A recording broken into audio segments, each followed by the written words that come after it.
Ibnu Umar. Assalamualaikum warahmatullahi wabarakatuh.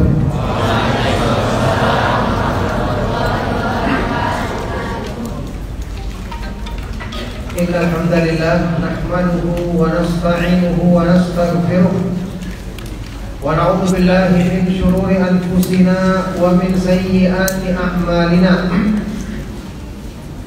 May yahdihillahu fala mudilla lahu wa may yudlil fala hadiya lahu. وأشهد أن لا إله إلا الله وحده لا شريك له وأشهد أن محمدا عبده ورسوله يا أيها الذين آمنوا اتقوا الله حق تقاته ولا تموتن إلا وأنتم مسلمون يا أيها الناس اتقوا ربكم الذي خلقكم من نفس واحدة وخلق منها زوجها وبث منهما رجالا كثيرا ونساء واتقوا الله الذي تساءلون به والأرحام إن الله كان عليكم رقيبا يا أيها الذين آمنوا اتقوا الله وقولوا قولا سديدا يصلح لكم أعمالكم ويغفر لكم ذنوبكم ومن يطع الله ورسوله فقد فاز فوزا عظيما أما بعد فإن أصدق الحديث كتاب الله وخير الهدى هدى محمد صلى الله عليه وآله وسلم وشر الأمور محدثاتها وكل محدثة بدعة وكل بدعة ضلالة وكل ضلالة في النار وبعد. Alhamdulillah, Bapak-bapak, ibu-ibu, ikhwan dan akhwat serta adik-adik, para pelajar, para penuntut ilmu, hafizahumullah. Alhamdulillah, kita bersyukur kepada Allah Subhanahu wa taala atas semua limpahan nikmat dan karunia-Nya. Kita memuji dan menyanjung Allah Subhanahu wa taala yang senantiasa memudahkan taufik kebaikan bagi kita semua. Utamanya tentu saja taufik untuk bisa mengenal Islam, mengenal sunnah Rasulullah SAW, bisa menuntut ilmu dan menyelenggarakan kegiatan talabul ilmi di kalangan kita dalam rangka menyampaikan petunjuk Allah Subhanahu wa taala dan petunjuk Rasulnya Shallallahu Alaihi Wasallam kepada kaum muslimin melalui adik-adik kita yang belajar, yang kemudian ditanamkan kepada mereka tauhid, akidah yang benar, kemudian sunnah Rasulullah Shallallahu Alaihi Wasallam yang sungguh demi Allah tidak ada kebaikan di dalam Islam ya yang diusahakan oleh seorang hamba yang melebihi kebaikan ini. Al-Imam Abdullah bin Mubarak rahimahullah ta'ala pernah mengatakan, dia seorang ulama dari kalangan tabi'ut tabi'in, imam besar ahli hadis yang terkenal. Beliau pernah mengatakan, la a'lamu ba'dan nubuwati darajatan afdhala min batil ilmi. Aku tidak mengetahui setelah tingkat kenabian satu kedudukan yang lebih utama daripada orang-orang yang mengusahakan tersebarnya ilmu agama. Barakallahu fikum. Bapak ibu ikhwan dan akhwat serta adik-adik sekalian rahimakumullah. Di antara kebaikan besar yang tersisa di akhir zaman ini adalah menuntut ilmu, menyebarkan ilmu agama dalam rangka untuk menegakkan agama Allah Subhanahu wa taala. Tadi sudah kita sebutkan, ini kedudukan yang paling mulia setelah kedudukan para nabi dan para rasul alaihi wassalatu wassalam. Di dalam kitab Miftahud Daris Sa'adah, Imam Ibnu Qayyim al-Jauziyah rahimahullah taala pernah mengatakan, man talabal ilma liyuhyiya bihi al-Islam fahuwa minas siddiqin wa darajatuhu ba'da darajatin nubuwah. Barang siapa yang menuntut ilmu dengan tujuan untuk menghidupkan Islam, menegakkan Islam, maka dia termasuk golongan orang-orang siddiq. Orang-orang siddiq ini tingkatannya setelah tingkatan apa? Tingkatan para nabi alaihi wassalatu wassalam. Dia termasuk golongan orang-orang siddiq wa darajatuhu, dan kedudukannya adalah setelah kedudukan atau tingkatan para nabi alaihi wassalatu wassalam. Makanya Masya Allah, antum yang terlibat dalam kegiatan mengajar murid-murid berdasarkan pemahaman akidah salaf, pemahaman manhaj para sahabat radhiyallahu taala anhum ajma'in, maka insya Allah tidak ragu lagi dengan taufik dari Allah Subhanahu wa taala, termasuk apa yang disebutkan di dalam pernyataan para ulama yang menjelaskan tingginya kedudukan orang yang belajar agama, menyebarkan sunnah Rasulullah SAW kepada umat manusia dengan tujuan untuk menyebarkan dan menegakkan agama ini. Baik, barakallahu fikum. Sesuai dengan tema kajian kita di kesempatan pagi hari ini, apa tadi temanya tadi semua? Temanya tadi apa? Judulnya? Urgensi akidah dalam pendidikan Islam. Masya Allah, ya. Pendidikan Islam yang telah dimulai di zaman Rasulullah SAW, dan tentu saja beliau adalah sebaik-baik pendidik, sebaik-baik penasehat.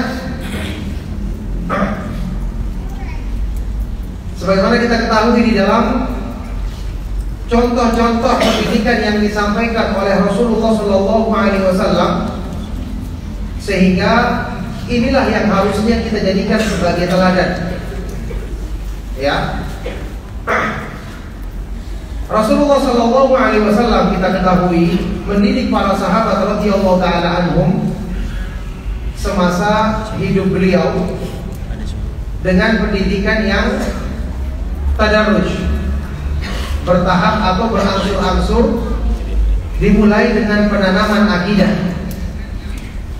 Sampai kita kenal semua dalam sejarah atau sirah nabawiyah disebutkan 11 tahun atau 13 tahun beliau menetap di Mekah, menanamkan pembahasan masalah tauhid, masalah akidah kepada para sahabat radhiyallahu taala anhum ajma'in. Kemudian dengan taufik dari Allah Subhanahu wa taala, jadilah mereka sebagai generasi yang terbaik umat ini.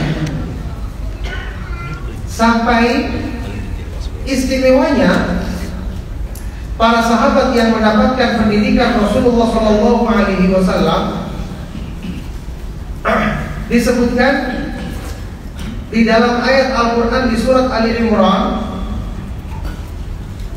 keimanan mereka itu sangat jauh dari kekufuran. Benar-benar pendidikan Nabi SAW karena menekankan dan mengutamakan pembahasan masalah akidah, masalah tauhid, sampai dikatakan para sahabat itu radhiyallahu taala anhum ajma'in sangat jauh dari kemungkinan kufur. Allah Subhanahu wa taala berfirman di surat Ali Imran, A'udzu billahi minasyaitonir rajim, wa kaifa takfuruna wa antum tutla 'alaikum ayatullahi wa fiikum rasuluh. Wa kaifa takfuruna, bagaimana mungkin kalian bisa menjadi kufur? yakni al-kufru ba'idun anhum, kekufuran itu sangat jauh dari kalian, yakni para sahabat Nabi sallallahu alaihi wasallam. Wa antum, sedangkan di hadapan kalian tutla alaikum, dibacakan ayat-ayat Allah, wa fiikum rasuluh, dan di kalangan kalian ada Rasulullah sallallahu alaihi wasallam. Ketika ayat-ayat Al-Quran dibacakan, kita tahu mayoritas isi Al-Quran adalah tentang tauhid. tentang akidah. Mayoritas isi Al-Quran adalah menjelaskan tentang nama-nama Allah yang maha indah dan sifat-sifatnya yang maha tinggi. Inilah inti dari para tauhid. Wa fiikum rasulun, dan di kalangan kalian ada Rasulullah sallallahu alaihi wasallam. Ya, sampai di awal-awal Rasulullah sallallahu alaihi wasallam mendakwakan Islam, kita juga baca sirah nabawiyah, ya kan? Para sahabat yang ditindas, yang disiksa, bahkan diusir dari keluarganya, mendapatkan perlakuan yang buruk. Ternyata dengan izin Allah tidak ada seorang pun di antara mereka yang murtad meninggalkan agama. Ini menggambarkan tentang kuatnya iman mereka. Ya. Dan inilah pendidikan yang terbaik. Apa gunanya pendidikan tinggi, banyak yang dipelajari, banyak yang diketahui, ternyata ada godaan iman sedikit langsung dia berubah. Tidak ada gunanya. Ya. Pendidikan yang dibentuk oleh Rasulullah SAW dengan taufik dari Allah Subhanahu Wa Taala menghasilkan generasi terbaik umat ini. Kekufuran sangat jauh dari mereka, ya, bahkan tidak ada yang murtad, tidak ada seorang pun yang murtad. Ini disebutkan di dalam hadis Sahih riwayat Imam Bukhari, kisah tentang ketika orang-orang kafir Quraisy mengutus utusan kepada Raja Romawi Heraklius, yang ketika itu juru bicaranya adalah Abu Sufyan sebelum masuk Islam, radhiyallahu ta'ala anhu. Di antara pertanyaan yang ditanyakan oleh Raja Romawi ini yang mengetahui ciri-ciri Nabi yang diutus di akhir zaman berdasarkan kitab Injil asli yang dipelajarinya, dia bertanya, wa hal yartaddu ahadun minhum sakhtatan lidinihi ba'da an dakhala fihi, wa hal yartaddu ahadun minhum sakhtatan lidinihi ba'da an dakhala fihi. Apakah ada di antara pengikut Nabi ini, ya dengan bahasanya tentu saja, di antara para sahabat maksudnya radhiyallahu ta'ala anhum ajma'in, ada yang murtad meninggalkan Islam setelah masuk Islam? Apakah ada yang murtad? Karena tentu saja cobaannya kuat, penderitaan yang mereka alami, penyiksaan dari orang-orang kafir Quraisy demikian besar. Ternyata dijawab oleh Abu Sufyan yang ketika itu dia malu untuk berdusta karena didengar oleh kaumnya, maka dia mengatakanlah tidak ada sama sekali yang murtad. Tidak ada yang murtad. Ketika itulah dijawab kembali oleh Raja Romawi dengan mengatakan, kadzalikal imanu hina tukhalitu basyashatuhul qulub. Memang demikian gambarannya iman. Gambaran akidah iman ketika telah merasuk dan bercampur di dalam hati manusia, ketika telah merasuk di dalam lubuk hati manusia, selama-lamanya dia tidak akan keluar dari hati itu. Ya, demikianlah gambaran iman hina tukhalitu basyashatuhul qulub, ketika kemanisan iman itu telah merasuk dan bercampur di hati manusia. Jadi iman itu punya basyashah, apa? Kenikmatan, punya keindahan yang kalau telah bertemu dengan hati, selama-lamanya hati tidak akan melepaskannya. Ini penanaman akidah yang kuat. Dan seperti ini didikan Nabi Muhammad SAW yang terbukti telah dengan izin Allah Subhanahu Wa Taala membentuk generasi terbaik umat ini. Oleh karena itulah, ikhwan dan akhwat fiddin rahimakumullah, ketika kita ingin membahas tentang pendidikan Islam, kita harus ingat bahwa pendidikan Islam harus dibangun di atas keridhaan Allah, ketakwaan kepada Allah. Bahkan kata Syekh Ibnu Utsaimin rahimahullah taala, ini adalah al-madar fi tarbiyah, yang menentukan keberhasilan pendidikan Islam itu sendiri. Harus taufik dari Allah, harus pertolongan dari Allah, harus keridhaan Allah. Karena secara umum kita tahu yang namanya jalan keluar dari segala sesuatu adalah pertolongan dari Allah.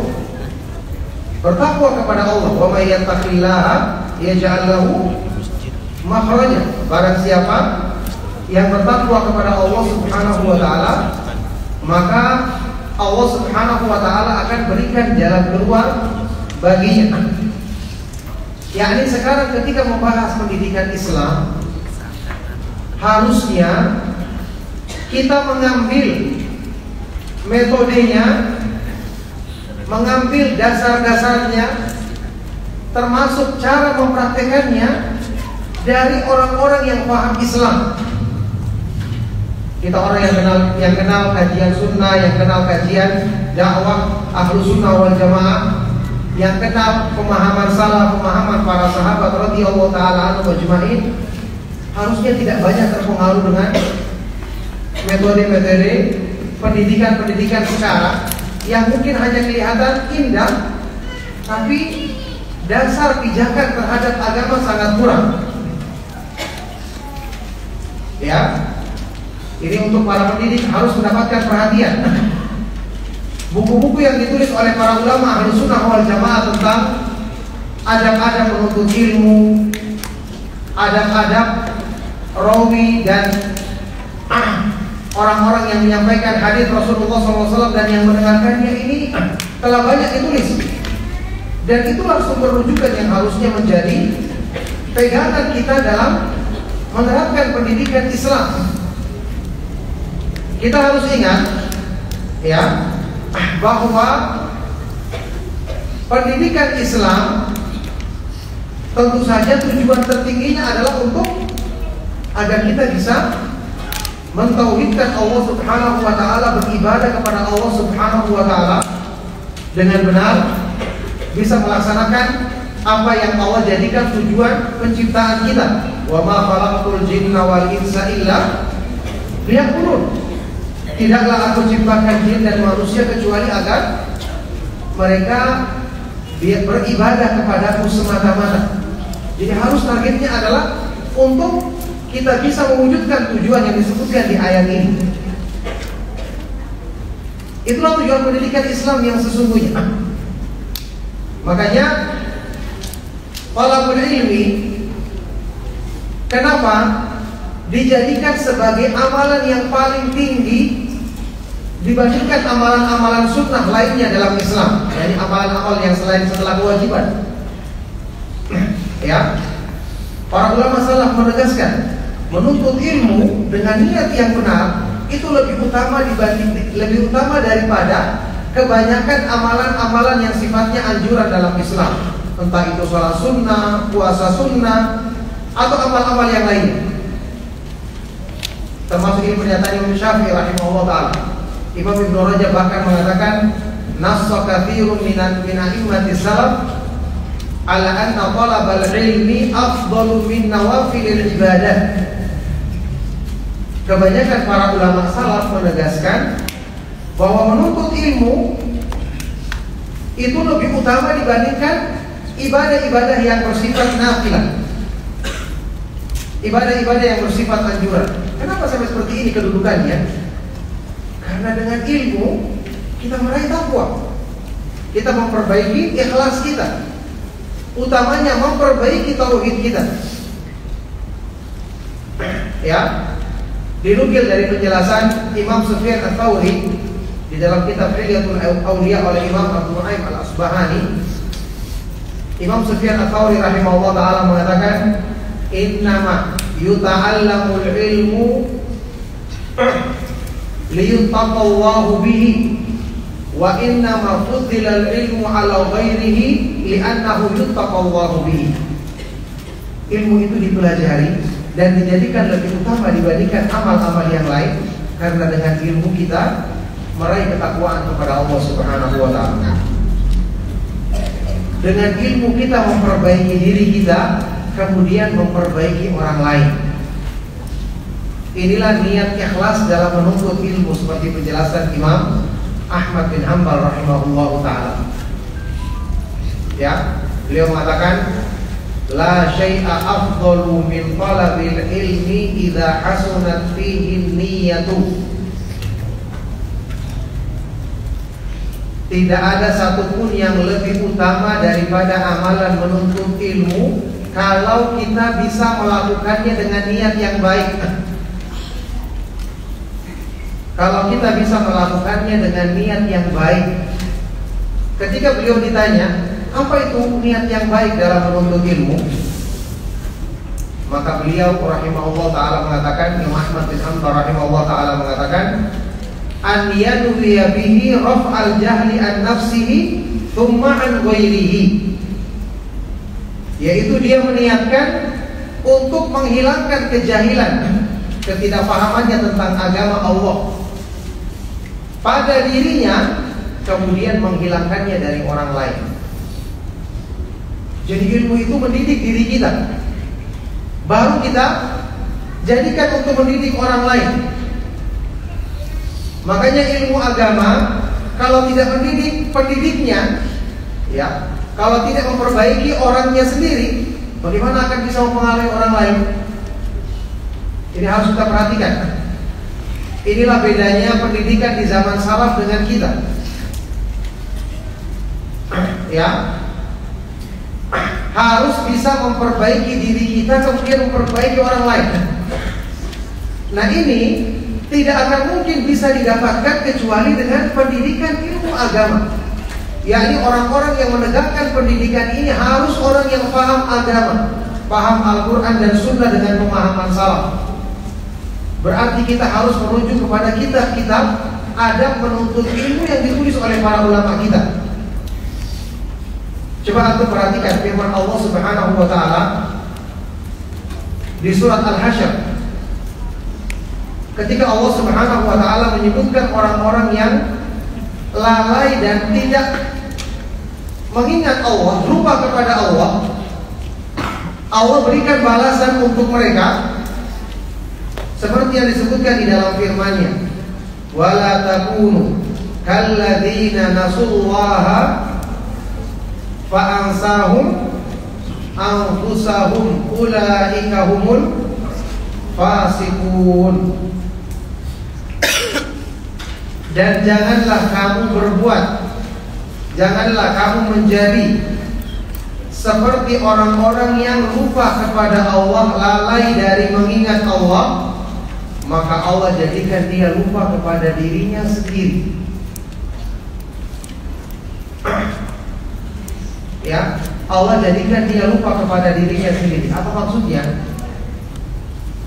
Seseorang yang tidak bisa menjadikan dirinya ingat kepada Allah, memperbaiki iman pada dirinya sehingga dia benar dalam beribadah kepada Allah, Allah jadikan dia lupa kepada dirinya sendiri, maka bagaimana dia akan bisa mengingatkan orang lain? Ini sudah pasti.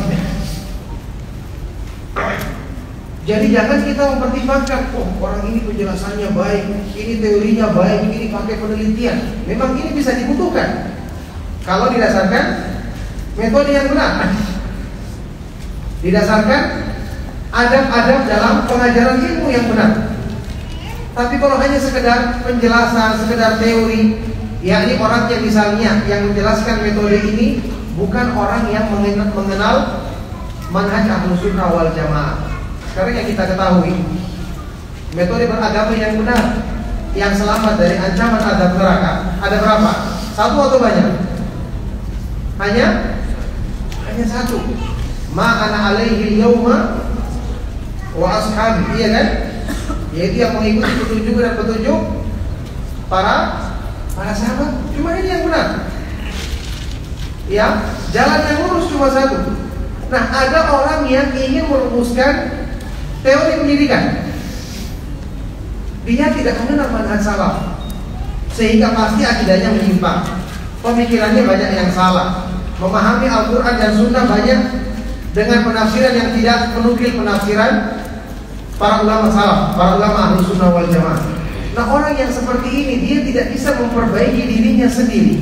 Bagaimana dia akan bisa memperbaiki orang lain?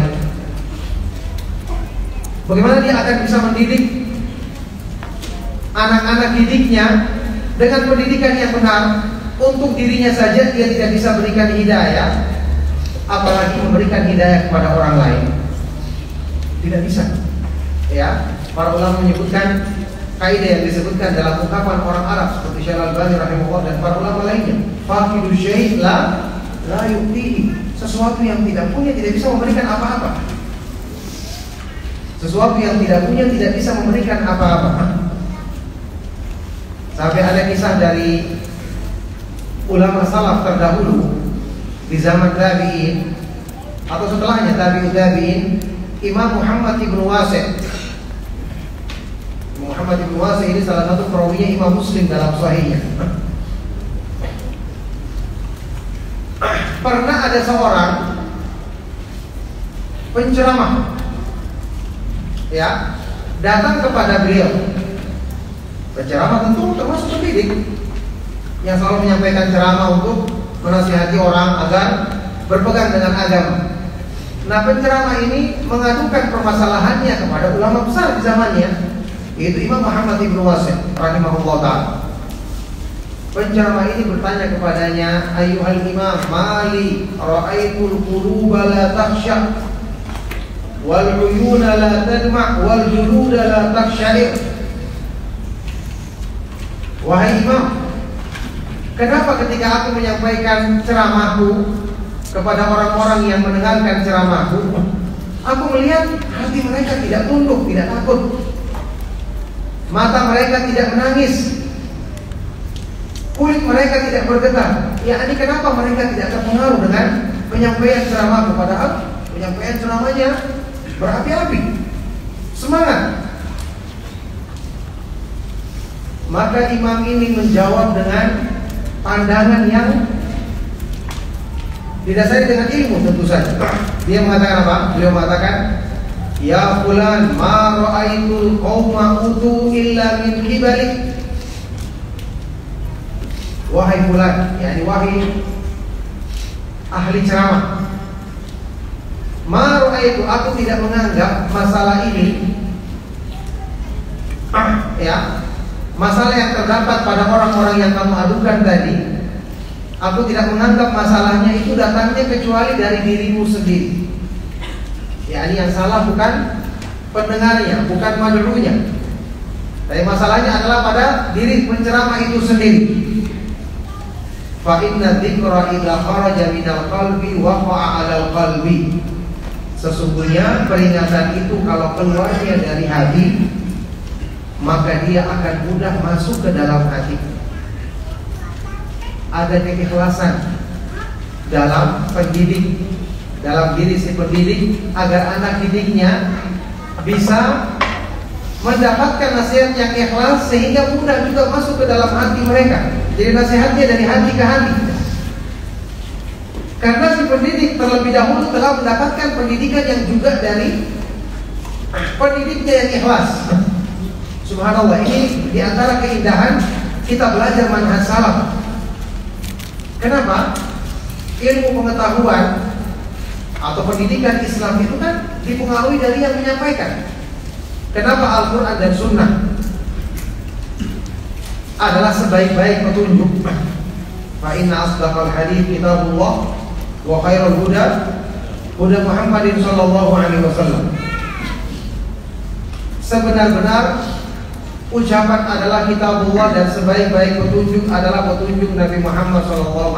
Kenapa? Karena tidak ada yang lebih baik keinginannya dalam menyampaikan firman-Nya melebihi Allah Subhanahu wa taala. Setelah itu Nabi Muhammad SAW dalam sabda-sabda beliau, karena sumbernya baik, maka hasilnya seperti tadi kita bacakan hadis yang menyebutkan tentang keadaan para sahabat radhiyallahu taala anhum ajma'in. Nah, dari sinilah ya, ikhwan dan akhwat serta adik-adik sekalian rahimakumullah, penting untuk kita menanamkan pembahasan masalah akidah, masalah iman masalah yang berhubungan dengan ikhlas dalam pendidikan kita, pendidikan Islam yang kita ajarkan kepada anak-anak didik kita. Inilah metode yang pernah ditempuh oleh para sahabat radhiyallahu taala anhum ajma'in dan para ulama salaf yang mengikuti jalan mereka dengan kebaikan. Ya. Tentu ketika kita ingin menyelenggarakan pendidikan Islam, pastinya kita ingin berhasil.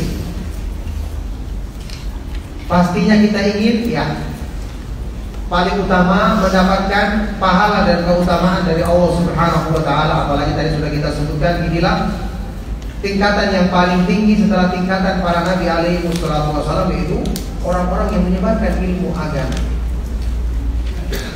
Tapi kita harus ingat, tujuan ini mudah bagi orang-orang yang dimudahkan oleh Allah Subhanahu wa taala.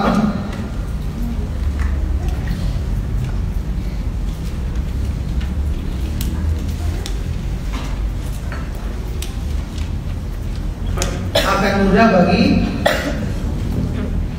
orang-orang yang dimudahkan oleh Allah Subhanahu wa taala.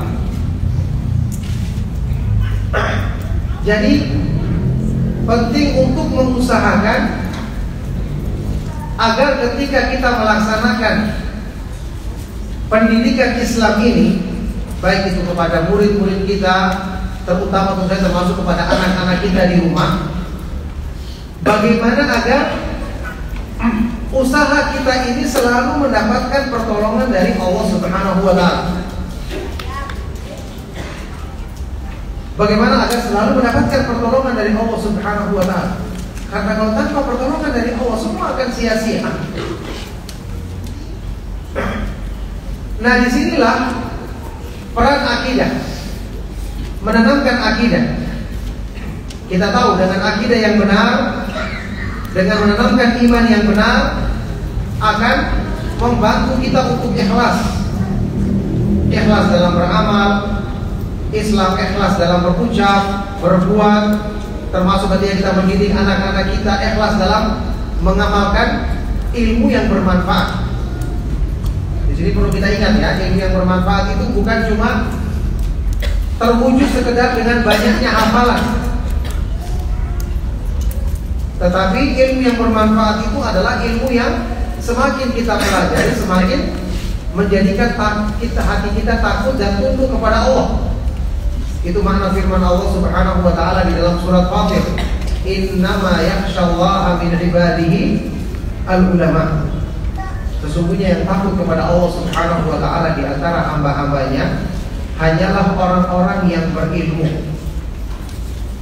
Ketika menafsirkan ayat ini, sahabat yang mulia Abdullah bin Mas'ud radhiyallahu taala anhu mengatakan, "Laisal ilmu an kathratir riwayati wa innamal ilmu khasyatullah." Ilmu itu tidak diukur dengan banyaknya meriwayatkan hadis. Yakni bukan cuma sekedar dengan kelihatan dia banyak menghafal, banyak menyebutkan dengan lisannya nukilan-nukilan dari Al-Quran atau hadis Nabi SAW, tapi di hatinya tidak ada takut kepada Allah, tunduk kepada Allah. Bukan ini ilmu yang bermanfaat. Maka dari penjelasan ayat ini, ya, ilmu yang bermanfaat itu tidak diukur dengan sekedar terlihat dalam penampilan saja. Ya, maaf saja saat ini kebanyakan pendidikan, metode pendidikan kita targetnya seperti itu. Bukan berarti kita salahkan, ya. Orang-orang sekarang bangga ketika ada muridnya dari sekolahnya yang menjadi juara, misalnya menghafal Al-Quran,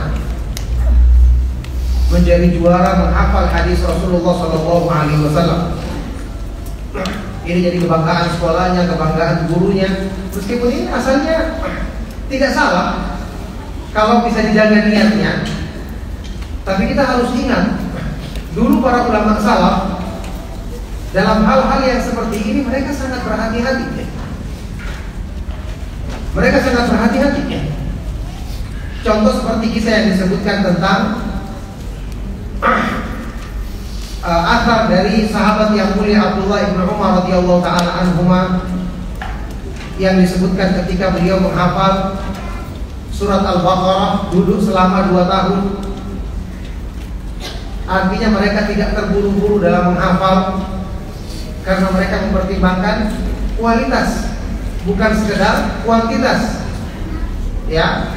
Bahkan dalam hadis riwayat Imam Muslim, seorang tabi'in yang mulia Abu Abdurrahman As-Sulami pernah mengatakan bagaimana dulu mereka ketika belajar Al-Qur'an, akhadna hadzal Qur'an an qaumin akhbaruna annahum kanu idza ta'allamu 10 ayatin lam yatajawazuhunna ila al-ashril ukhra hatta ya'lamu ma fiha.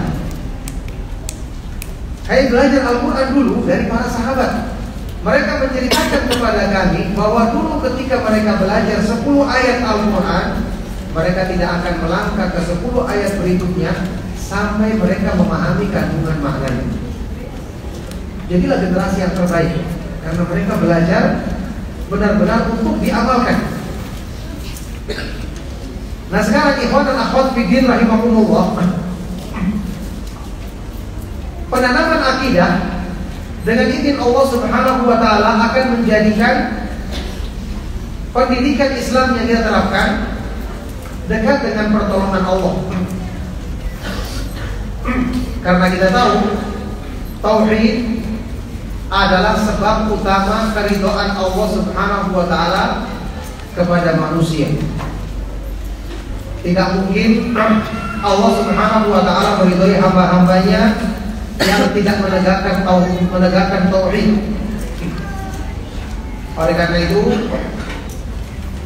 pendidikan Islam yang selalu menekankan tentang pembahasan masalah akidah, menanamkan masalah tauhid yang benar kepada anak didik, ini akan mudah untuk mendapatkan pertolongan dan selalu dijaga oleh Allah Subhanahu wa taala. Kita lihat contoh hadis Rasulullah SAW yang tidak asing bagi kita, selalu dibawakan di sekolah-sekolah ketika menjelaskan tentang pentingnya tauhid ditanamkan kepada anak-anak didik sejak usia dini. Hadis yang diriwayatkan oleh sahabat yang mulia Abdullah bin Abbas radhiyallahu taala anhu. Hadis riwayat At-Tirmidzi yang dinyatakan sahih oleh Syekh Al-Albani rahimahullah taala dan para ulama yang lain. Ini juga hadis yang dibuat di dalam Arba'in Nawawiyah. Ketika Rasulullah SAW bersabda kepada Ibnu Abbas radhiyallahu taala anhuma, "Ya gulam, inni u'allimuka kalimatin ihfazillaha yahfazka ihfazillaha tajidhu tujahaka. Idza sa'alta fas'alillaha wa idza ista'anta fasta'in billah." Ya gulam, wahai anak kecil, sesungguhnya aku akan mengajarkan kepadamu beberapa nasihat, kalimat yang bermanfaat. Pertama apa? Ihfadillah, jagalah Allah, yakni jagalah batasan syariatnya. Dan penjagaan terhadap syariat Allah yang paling besar adalah penjagaan tentang tauhid, tentang iman, tentang akidah. Balasannya apa? Yahfazka, Allah akan menjagamu. Berarti balasan dari jenis perbuatan. Kalau kita lakukan penjagaan terhadap agama, kita utamakan penjagaan terhadap masalah akidah, maka balasan dari Allah Subhanahu wa taala juga akan menjaga kita, menjaga anak didik kita, menjaga metode pendidikan kita, sehingga dengan izin Allah akan berhasil. Ihfadillah, jagalah Allah, maka kamu akan dapati Allah Subhanahu wa taala selalu di hadapanmu, yakni memudahkan pertolongannya bagimu. Jika kamu meminta, maka mintalah kepada Allah. Dan kalau kamu mohon pertolongan, maka mohonlah pertolongan kepada Allah Subhanahu wa ta'ala. Subhanallah, ini penanaman akidah yang benar. Ini sebab yang menjadikan anak-anak kita, anak-anak didik kita akan selalu bersandar kepada Allah Subhanahu wa Ta'ala dalam semua keadaannya. Ya, kita tahu, ikhwan dan akhwat serta adik-adik sekalian rahimakumullah, taufik dari Allah ini adalah yang menentukan segala kebaikan bagi manusia. Ini ijma' kesepakatan para ulama. Semua kebaikan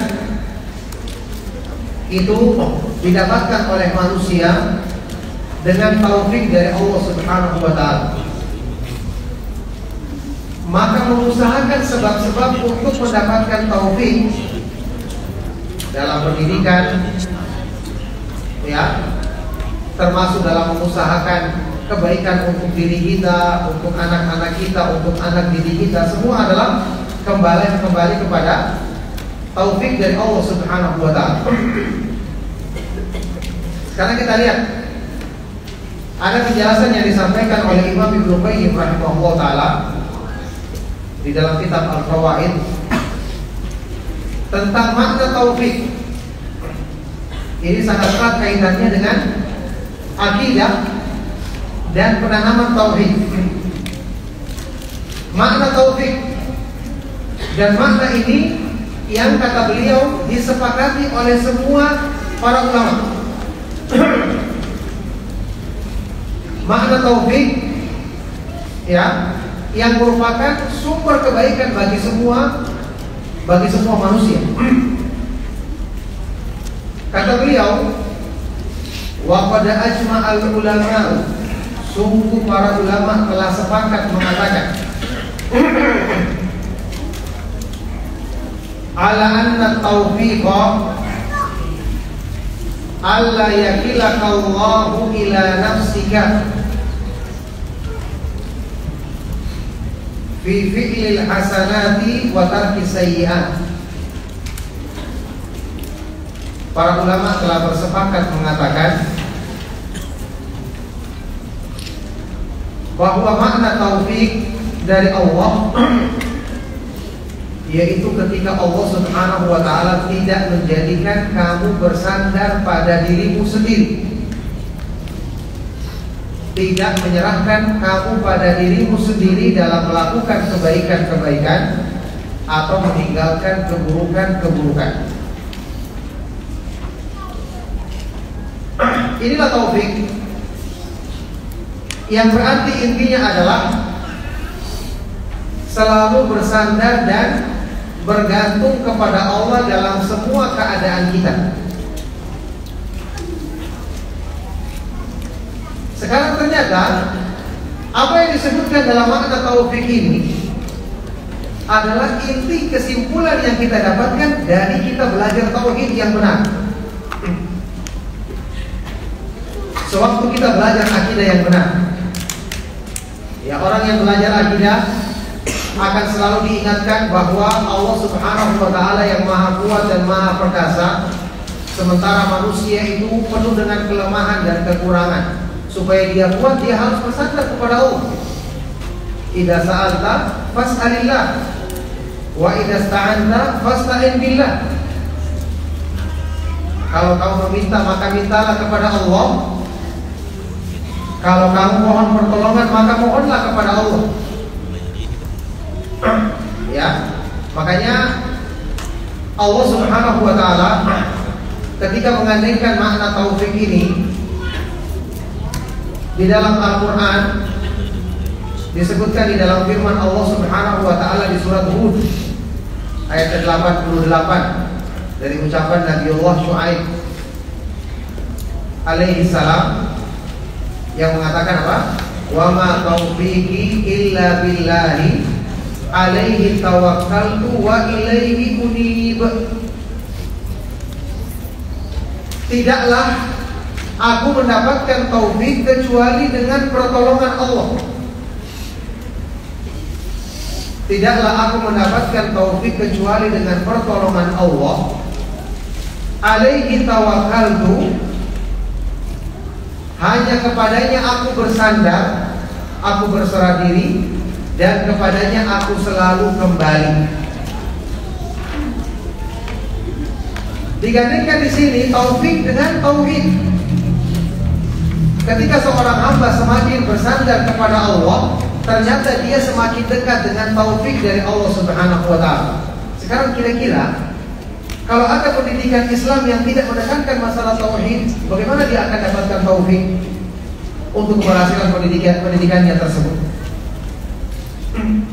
Ya, kita harus ingat di sini bahwa ketika kita mengajarkan dalam pendidikan Islam, kita menanamkan akidah, menanamkan tauhid, itu artinya kita jadikan anak didik kita dalam semua keadaannya, sebelum dia belajar, sebelum dia menghafal, sebelum dia membaca Al-Quran atau berzikir, selalu dia minta pertolongan kepada Allah. Setelah dia mengamalkannya, dia selalu memuji Allah. Jadi bukan dia menisbatkan itu kepada kemampuan dirinya. Nah, kalau seperti ini yang selalu dia jalani dalam masa-masa penuh pendidikannya, insya Allah dia akan menjadi seorang yang berilmu, yang sukses mendapatkan ilmu yang bermanfaat, dan akan menjadi sebab amal yang saleh. Dia akan menegakkan ibadah dengan baik kepada Allah Subhanahu wa taala. Kenapa? Karena dia selalu dekat dengan sebab-sebab terbukanya pintu taufik dari Allah Subhanahu wa taala bagi dirinya. Makanya di sini kita ingat kembali, ya, inti atau dasar utama syirik. Kenapa sampai terjadi orang yang melakukan perbuatan syirik, menyembah kepada selain Allah Subhanahu wa taala? Sebab utamanya karena dia bersandar kepada selain Allah Subhanahu wa taala dalam semua keadaannya. Inilah inti atau dasar utama kesyirikan. Imam Ibnu Qayyim rahimahullah taala pernah menjelaskan seperti ini. Inna asasa syirki wa qaidatahu allati dunya 'alaiha at-ta'alluqu bi ghairillah. Sesungguhnya landasan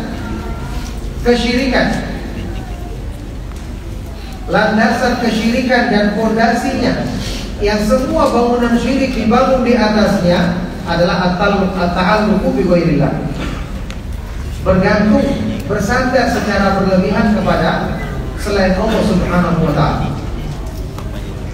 Yakni manusia kalau tidak ditanamkan kepada mereka tentang tauhid, selalu bersandar kepada Allah, bertawakal kepada Allah, maka dia akan mencari tempat-tempat bersandar kepada makhluk, dan ketika itulah Allah Subhanahu wa taala berpaling darinya, tidak akan memberikan taufik kepada hamba ini. Ini contoh, ya, bagaimana akidah yang benar, penanaman tauhid yang benar kepada anak didik kita akan menjadikan mereka selalu dekat dengan taufik dari Allah Subhanahu wa taala dalam melakukan, ya, ketika mengerjakan kebaikan-kebaikan seperti menuntut ilmu, menghafal Al-Quran, menghafal hadis-hadis Rasulullah SAW, ketika mengulangi pelajaran, ketika mereka kemudian nanti menyampaikan kepada orang lain, dan juga tentu saja ketika mereka mengamalkannya, mempraktekannya dalam beribadah kepada Allah Subhanahu wa taala.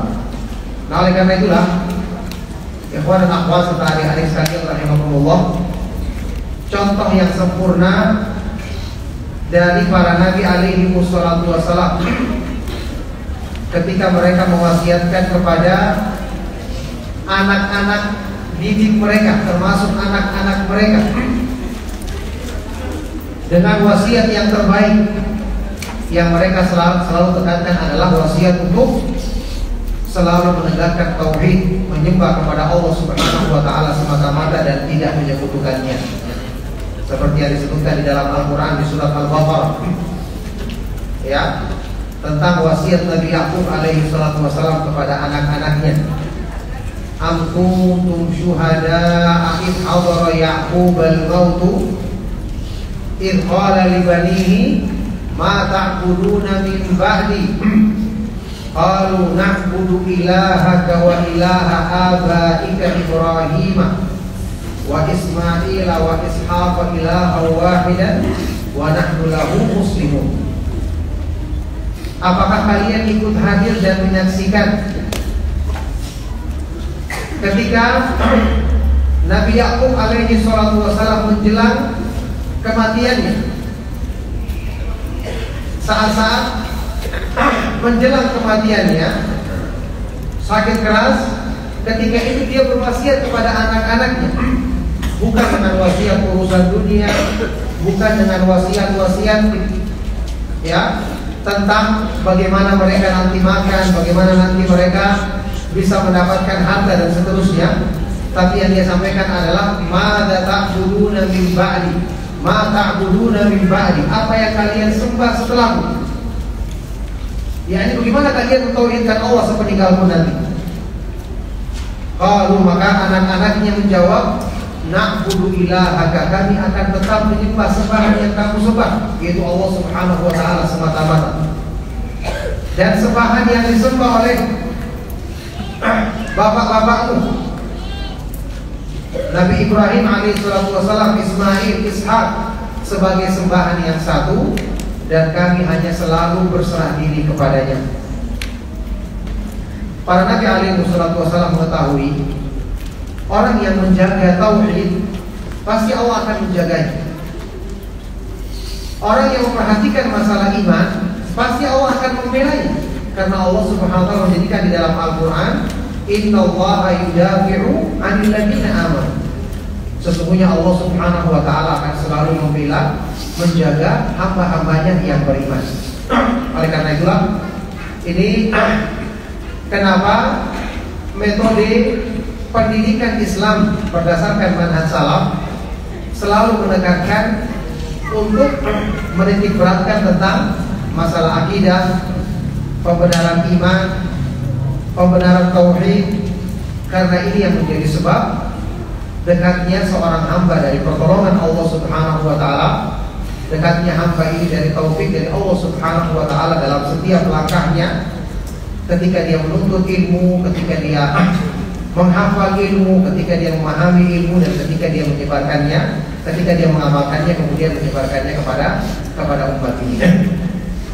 Oleh karena itu, jemaah sekalian rahimakumullah, sekali lagi kita merujuk kepada kitab-kitab yang memuat adab-adab ilmu yang ditulis oleh para ulama salaf atau para ulama sunnah wal jamaah.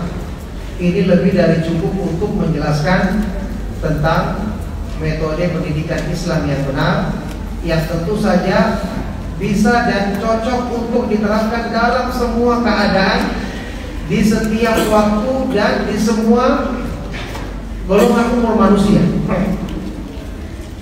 Inilah manhaj salaf. Ya, karena yang mensyariatkan Islam ini adalah Allah Subhanahu wa taala, yang itu tentu sesuai dengan semua kebutuhan umat manusia dalam semua waktu dan semua keadaan mereka. Oleh karena itu, pendidikan Islam yang benar kita kembalikan kepada metode para ulama salaf dalam mempraktekkan pendidikan Islam ini. Kalau kita yakin agama ini telah sempurna, ya, manhaj salaf adalah manhaj yang sempurna, maka mestinya tidak hanya mengajarkan masalah-masalah ibadah saja, masalah akidah saja, masalah cara berdakwah saja, tapi juga termasuk perkara yang penting adalah yang berhubungan dengan masalah menerapkan pendidikan Islam untuk anak-anak kita maupun murid-murid kita yang kita ajar mereka di madrasah-madrasah atau di sekolah-sekolah yang kita laksanakan pendidikan Islam di dalamnya. Maka inilah yang bisa saya sampaikan di kesempatan pagi menjelang siang hari ini tentang bagaimana pentingnya menanamkan pendidikan akidah dalam pendidikan Islam yang sesuai dengan keridhaan Allah Subhanahu wa taala dan Rasulnya, insyaallah. Barakallahu fikum. Semoga apa yang kita bahas dan kita kaji bermanfaat dan menjadi sebab untuk kebaikan dunia dan akhirat kita.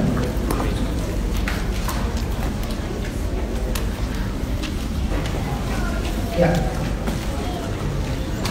Teruskan dengan saya jawab ya Pak. Baik, Assalamualaikum, terima kasih banyak atas ilmu yang sudah disampaikan.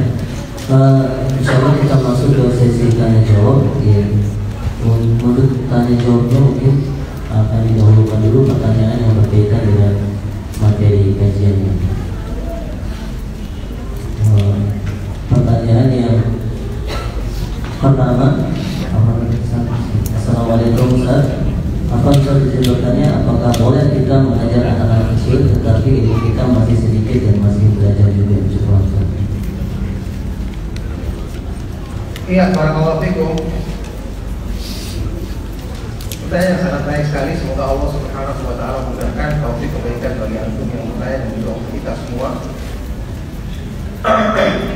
Kita mengajarkan ilmu kepada anak kecil dalam kondisi ilmu kita masih sedikit. Ya. Tentu maksudnya kita mengajarkan kepada mereka di sini, kita hanya mengajarkan justru sesuai dengan apa yang kita telah belajar. Misalnya ada seorang pendidik, dia telah belajar, telah punya dasar-dasar pemahaman agama, kemudian dia diminta untuk mengajar. Kita katakan terima. Sambil antum memperbaiki diri, terus belajar.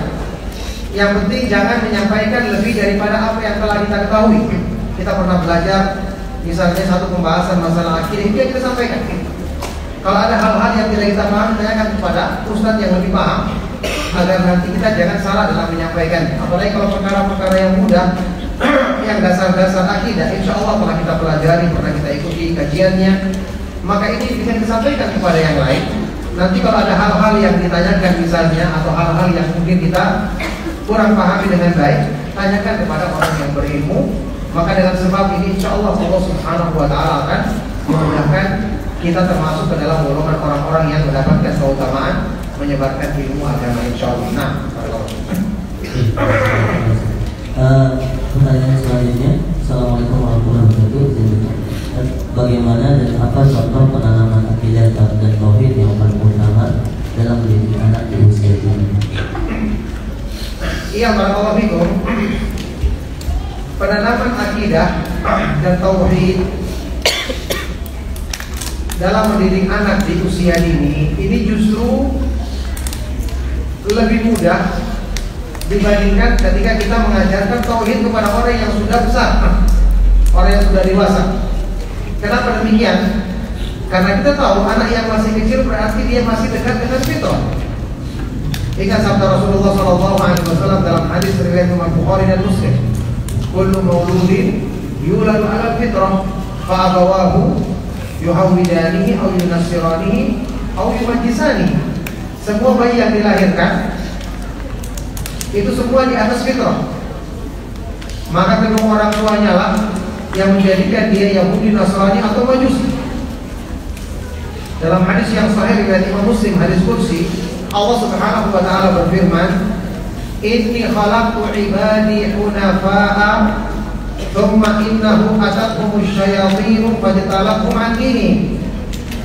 Aku menciptakan hamba-hambaku itu hanif, semua cenderung kepada tauhid, cenderung untuk beribadah kepada Allah SWT. Tapi kemudian syaitan mendatangi mereka dan memalingkan mereka dari fitrahnya yang lurus. Oleh karena itu, kenapa anak-anak yang meninggal dunia sebelum balik sampai pun itu anaknya orang kafir, dia masuk surga? Karena dia masih di atas fitrah. Itu berdasarkan hadis-hadis yang sahih.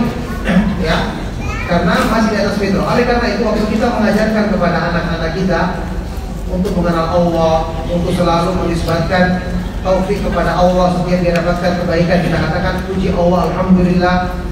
Kalau dia punya permintaan, kita ajarkan dia untuk minta dulu kepada Allah. Ini di samping menguatkan tauhidnya, juga ini mudah diterima oleh fitrahnya. Karena itu asal fitrah manusia. Jadi dia tidak akan sulit, karena dia masih dekat dengan fitrahnya. Dibandingkan kalau fitrahnya sudah banyak berubah, akan lebih sulit untuk menanamkan kepada mereka dasar-dasar tauhid tersebut. Ya, oleh karena itu, ini metode yang sangat memudahkan mereka untuk membersihkan kembali fitrahnya dan juga membiasakan mereka untuk selalu bergantung kepada Allah Subhanahu wa taala dan dalam semua keadaannya, yang ini merupakan inti dari tauhid yang benar. Nah, barakallahu fiik. Pertanyaan berikutnya, Ustaz, jika seorang pendidik harus bermanhaj atau berakidah salah, bagaimana jika ada sekolah yang semua pendidiknya belum bermanhaj salah, namun berkualitas secara akademik? Ini yang tadi kita bahas, ya. Untuk kita bisa misalnya mengambil metode pendidikan dari orang-orang yang tidak mengenal manhaj salaf, harus ada seorang yang paham akidah yang benar, paham metode pendidikan yang ada di kitab-kitab para ulama salaf, yang kemudian dialah yang akan menyeleksi nanti metode-metode yang ditawarkan oleh orang-orang yang tidak memahami manhaj salaf ini, ya. Tentu ada perkara-perkara yang mungkin bermanfaat, tapi yang membutuhkan orang-orang yang sudah paham ilmu agar bisa menyaringnya. Ya. Nah, sekarang kalau misalnya seperti pertanyaan tadi, di sebuah sekolah tidak ada yang mengenal akidah yang benar, tidak ada yang mengenal manhaj salaf. Kemudian hanya pertimbangan bahwa mereka sudah punya pendidikan, punya gelar mungkin dalam bidang pendidikan umum, ya. Maka yang seperti ini seperti yang kita katakan tadi, ya, faqidu syai' la yu'tihi, sesuatu yang tidak punya tidak bisa memberikan apa-apa. Harusnya tetap ada yang memiliki mereka, tetap ada diadakan pengajian-pengajian untuk mengumpulkan guru-guru tersebut agar mereka bisa diajar kepada manhaj salaf. Insya Allah dengan sebab ini, kalau mereka sudah punya gelar kesarjanaan dari pendidikan, metode pendidikan secara umum, setelah mereka mengenal manhaj salaf, itu akan semakin baik dan semakin bermanfaat, karena dengan sebab itu mereka akan bisa memisahkan mana yang sesuai dengan petunjuk Allah dan Rasulnya dan mana yang tidak sesuai. Nah, barakallahu fikum. Pertanyaan berikutnya, Ustaz, saya ibu dengan 7 anak dan masih tinggal dengan orang tua. Kami berusaha ingin akidah anak-anak baik, tapi sering berseberangan dengan orang tua karena orang tua belum paham tentang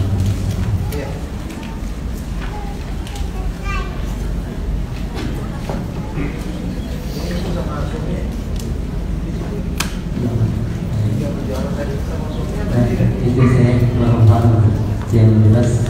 Ini pertanyaannya dari ibu yang sama orang tua ini. Ya, barakallahu fikum. Ya, pertanyaan sangat baik dari ibu tadi. Semoga Allah Subhanahu wa taala senantiasa memudahkan taufik kebaikan bagi beliau dan bagi keluarganya, juga untuk kita semua.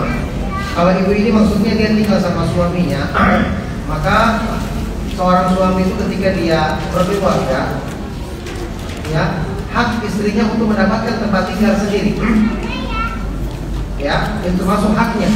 Dan istri boleh meminta kepada suami agar dia bisa punya tempat tinggal sendiri. Apalagi kalau sudah berhubungan dengan masalah pendidikan seperti ini, tidak boleh suaminya menempatkan dia di tempat ibunya misalnya.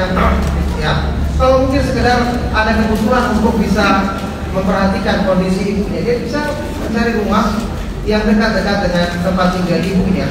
Harusnya itu diusahakannya, apalagi kalau sudah sampai masalah seperti ini, ya, mempengaruhi pendidikan bagi anak-anaknya karena bertentangan dengan keinginan ibu mertua dari istri tadi, maka ini tentu harus mendapatkan perhatian yang serius dari suaminya. Nah, barakallahu fiik.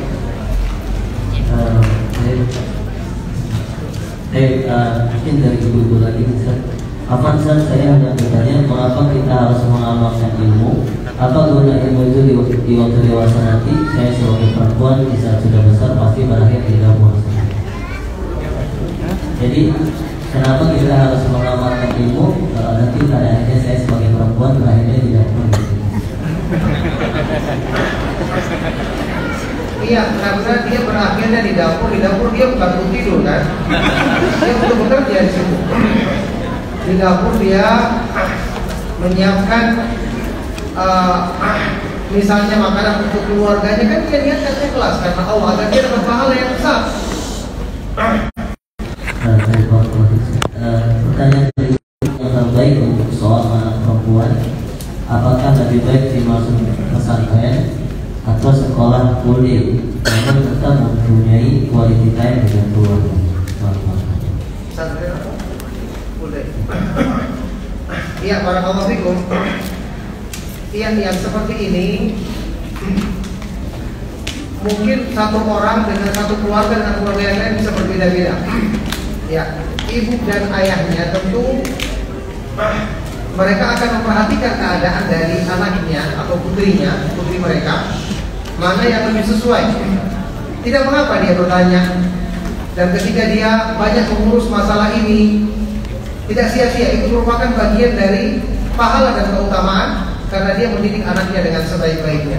Kalau seandainya ketika dia ingin mencoba dulu memasukkan dulu di pesantren atau sekolah yang full day tadi misalnya, dicoba mana yang lebih bagus karena berhubungan dengan nanti mengawasi, ya gimana pun di pesantren juga dia akan tinggal dengan teman-temannya, mungkin orang tuanya ingin mengawasinya sendiri, maka dia bisa mencobanya beberapa saat di sini, kemudian di bentuk yang kedua tadi, kemudian dia membandingkan mana yang terbaik di antara keduanya, diperbolehkan dia lakukan hal tersebut karena ini berhubungan dengan nanti dia akan bertanggung jawab di hadapan Allah Subhanahu wa taala tentang pendidikan bagi anak-anaknya. Nah, barakallahu fiik. Baik, pertanyaan berikutnya mungkin ini dari siswa atau siswi di rumah ya. Assalamualaikum, apa ini bertanya bagaimana agar kita bisa dapat cepat mengerti ilmu yang disampaikan oleh guru-guru? Cepat mengerti. Iya, barakallahu fikum. Bagaimana agar cepat memahami ilmu yang disampaikan oleh guru-guru kita? Yang pertama, berdoa dan meminta kepada Allah Subhanahu wa taala. Karena Allah Subhanahu wa taala dialah yang melimpahkan kebaikan kepada hamba-hambanya, termasuk kebaikan besar yaitu memahami ilmu agama. Kemudian kita mengusahakan sebabnya. Ya, sebab yang paling penting seperti kata para ulama misalnya menjauhi perbuatan maksiat. Karena ilmu itu adalah cahaya, di antara ilmu nurun. Ilmu adalah cahaya, itu cahaya Allah tidak akan diberikan kepada orang-orang yang memadamkan hatinya dengan perbuatan maksiat. Maka kalau kita berbuat maksiat, banyak beristighfar, mohon ampun kepada Allah agar hati kita bersih dan bisa menampung ilmu kembali. Kemudian termasuk yang perkara yang penting bagi penuntut ilmu agar ilmu cepat dipahami dan tidak hilang adalah banyak mengulangi. Kata para ulama, hayatul ilmi mudzakaratuhu. Ya, hidupnya ilmu itu dengan cara sering diulangi, dipelajari kembali. Ketika Imam Bukhari rahimahullah taala ditanya, bi ayyi syai'in tasta'inu ala hifz? Dengan apa? Dengan sebab apa yang kau jadikan untuk memudahkanmu menghafal hadis? Karena beliau termasuk ulama yang paling kuat hafalan hadisnya. Maka beliau mengatakan bidawamin nazar wa kathratil mudzakarah, dengan terus membaca dan banyak mengulangi pelajaran. Dengan izin Allah ini akan memudahkan kita untuk memahaminya dan bisa menjaga hafalan kita insyaallah. Nah, saat ini sebuah pertanyaan dari guru kita. Dalam ilmu umum seperti IPA misalnya, ada beberapa hal yang berkaitan dengan tauhid. Contohnya terkait siklus hujan yang menjelaskan bahwa hujan terjadi melalui beberapa proses. Bagaimana kami para guru menjelaskan hal ini kepada masyarakat? Iya, barakallahu fikum. Hal-hal yang seperti ini, orang yang menjelaskannya, yang guru yang menjelaskannya yang telah memahami tauhid, dia sebutkan. Pertama tentu dibuktikan dulu kalau siklus tadi itu memang benar, seperti itu menurut penelitian. Tidak mengapa kita katakan ini terjadi dengan sebab seperti ini, tapi semua proses atau siklus tadi yang menciptakannya adalah Allah Subhanahu wa taala. Tidak apa. Kalau misalnya ada satu kejadian di alam semesta ini dengan sebab seperti kita misalnya mengatakan mendung itu menjadi sebab hujan turun, maka kita katakan yang menciptakan mendung, kemudian yang menentukan semuanya adalah Allah Subhanahu wa taala. Maka ini lebih baik supaya nanti anak-anak ini ketika mendengarkan pengetahuan umum tersebut selalu terikat kepada yang menciptakan sebab dan akibat semua adalah Allah Subhanahu wa taala. Nah, Selanjutnya Ustaz Afwan ingin bertanya, bagaimana jika seseorang akidahnya sudah baik, beribadah kepada Allah baik secara lahir, akan tetapi bermuamalah kepada manusia tidak mencontohkan akhlak yang baik, perilaku terkadang juga tidak baik, seperti tidak mau mendengarkan pendapat orang lain? Iya, barakallahu fikum. Ya, ini berarti pasti ada yang tidak beres dalam akidahnya. Karena akidah itu selalu berbanding lurus dengan iman. Bukankah Rasulullah SAW dalam hadis riwayat Imam Muslim bersabda, "Akmalul mu'minina imanan ahsanuhum khuluqan." Orang mukmin yang paling sempurna imannya adalah yang paling baik akhlaknya. Kalau ada akhlak yang tidak beres seperti ini, kalau betul seperti ini menunjukkan ada yang kurang dalam penanaman akidah pada diri orang tersebut. Hendaknya dia memperbaiki diri. Cuma kita katakan, ya, tentu ini bukan yang salah pada pelajaran akidahnya, tapi yang salah adalah pada bagaimana dia memahami dengan benar atau mempraktekkan konsekuensi akidah tersebut. Tetap disuruh dia belajar akidah. Jangan gara-gara ini dia berhenti belajar akidah yang benar. Jelas ini salah. Karena akidah justru membentuk akhlak yang benar. Cuma orang ini kita perlu nasihati agar dia lebih berusaha memperbaiki pemahaman dan pengamalan konsekuensi akidah yang telah dipelajarinya. Kemudian tentu saja akidah itu menjadikan seseorang cinta kepada Allah, cinta kepada amal-amal yang diridhoi oleh Allah, termasuk menerapkan akhlak yang benar dalam kehidupan seperti yang dicontohkan tadi. Nah, para Allah. Saya pertanyaan berikutnya, Ustaz Afwan, saya mau nanya tips untuk selalu istiqamah dalam ketaatan kepada Allah Taala ya. Iya. Pertanyaan yang sangat baik sekali. Tips-tips untuk selalu istiqamah di atas ketaatan dengan ikhlas. Ikhlas itu buah iman yang paling manis. Salah satu buah iman yang paling manis. Namanya buah iman, berarti ada pohon yang ditanam. Berarti ada pelajaran iman yang perlu dipelajari, perlu dibenarkan, perlu pohonnya ditumbuhkan, dipupuk, diairi supaya tumbuh. Karena tidak mungkin keluar buahnya kalau pohonnya tidak tumbuh dengan benar.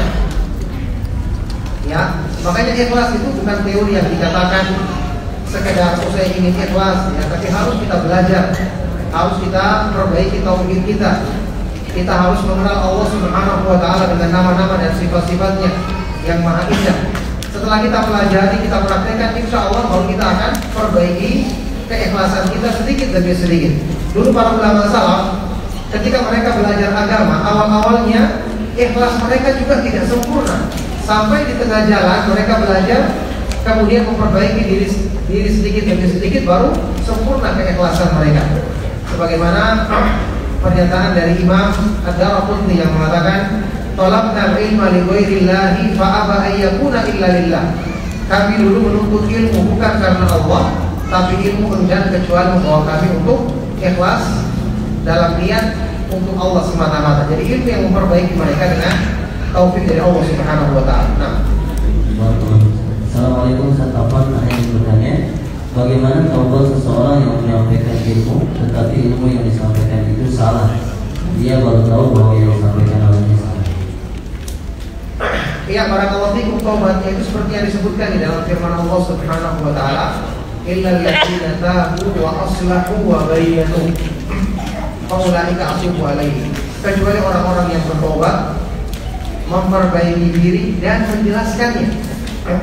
Jadi kalau ada orang yang bertobat, ya, setelah itu dia perbaiki dirinya, ya, kemudian dia menjelaskan. Setelah dia paham, dia jelaskan kesalahannya. Ini harus ada diumumkan kesalahannya di tempat-tempat yang dia pernah menyebarkan kesalahan tersebut. Dia umumkan kesalahan itu agar orang-orang yang pernah mendengarkan darinya bisa rujuk dan tidak menganggap apa yang mereka dengarkan darinya itu adalah kebenaran. Tapi ingat, dia harus perbaiki diri dulu terlebih dahulu. Ya, sekarang ini ada sesuatu yang keliru. Orang-orang yang misalnya baru bertobat, baru masuk Islam, disuruh berceramah. Padahal dia belum memperbaiki pemahaman Islamnya. Disuruh perbaiki diri dulu. Harusnya perbaiki diri dulu. Setelah dia memperbaiki dirinya, mungkin dia bisa menyampaikan pengalamannya masuk Islam, tapi cukup sampai di situ. Saya tidak boleh dia melebihi hal tersebut. Tidak boleh dia langsung jadikan sebagai dai misalnya, karena dia butuh mempelajari kebaikan-kebaikan yang baru dia ketahui supaya dia tidak kembali kepada keburukannya di masa yang lalu. Nah, berikutnya, bagaimana jika kita mengikuti salah satu ustaz dan kita mengikutinya, lalu ada ustaz lain mengatakan bahwa ini adalah ajaran sesat dan ustaz lain mengatakan ini benar? Apa yang seharusnya kita lakukan? kita Kita lihat dalilnya. Kita melihat dalil yang disampaikan oleh kedua ustaz tersebut. Karena kalau itu sesat, pasti jelas dalilnya. Yang jelas pemahaman tersebut mesti tidak sesuai dengan pemahaman salaf kalau itu sesat. Dan pasti para ulama salaf telah menjelaskannya, atau para ulama Ahlus Sunnah wal Jamaah ya telah menjawab permasalahan tersebut. Jadi ustaz yang mengatakan itu salah, kita tanyakan apa bukti kesalahannya, apa dalilnya, atau mana penjelasan para ulama yang mengatakan kesalahan dalam tersebut. Insya Allah di dalam manhaj salaf itu semua jelas, tidak ada yang sama dalam masalah-masalah seperti ini. Nah, barakallahu fikum. Tidak mungkin, mohon maaf untuk pertanyaan yang belum bisa dijawab karena sebagian di luar materi dan waktu kita terbatas. Afwan Ustaz, beri kami nasihat para ummahat yang senantiasa sabar dan ikhlas di dalam hidup. Iya, barakallahu fikum. Barakallahu fikum. Nah, itu nasihat untuk para ummahat. Pertama, kita ketahui Allah Subhanahu wa taala memuliakan kaum perempuan ya dengan kemuliaan besar ketika mereka dijadikan kebaikan mereka berada di dalam rumah-rumah mereka, yang di situ mereka melayani kebutuhan di rumah, kemudian mendidik anak-anaknya. Sampai-sampai Rasulullah SAW dalam hadis yang sahih pernah bersabda tentang perempuan, wa aqrabu ma yakunu min rabbiha wa hiya fi qa'ri baitiha. Seorang perempuan itu keadaannya yang paling dekat dengan Allah adalah ketika dia berada di dalam rumahnya. Ketika dia mendidik anak-anak dan berusaha untuk mengajarkan kebaikan kepada mereka, kemudian nanti diamalkan, jadi pahala yang besar. Apalagi kalau kemudian anak-anak tersebut ya nanti menjadi orang-orang yang bisa menyampaikan agama Allah Subhanahu wa taala. Kita tahu dari kisah-kisah para ulama besar, Imam Ahmad, Imam Bukhari, dan para ulama lainnya rahimahumullah, itu dengan taufik dari Allah Subhanahu wa taala melalui sebab ibu-ibu mereka yang mendidik mereka dengan pendidikan yang luar biasa, sehingga itu tentu menjadi sebab kebahagiaan dan kemuliaan di dunia dan di akhirat nanti. Makanya kaum perempuan kalau mengingat keutamaan ini, ya ini sebanding dengan jihad yang dilakukan oleh kaum laki-laki di luar rumah. Maka hendaknya mereka berdoa kepada Allah, mohon taufiknya, mohon pertolongannya agar bisa melaksanakan keutamaan besar ini dengan sebaik-baiknya, dan bersabar ketika menjalankannya, karena tentu setiap keutamaan semakin besar pula cobaannya, dan tentu semakin besar keutamaan bagi orang-orang yang bersabar dalam menjalankannya. Semoga Allah Subhanahu wa taala mudahkan taufik kebaikan bagi kita semua, dan semoga Allah Subhanahu wa taala menjadikan kita istiqamah di atas petunjuk Islam dan sunnah Rasulullah SAW sampai kita menghadapnya pada hari kiamat.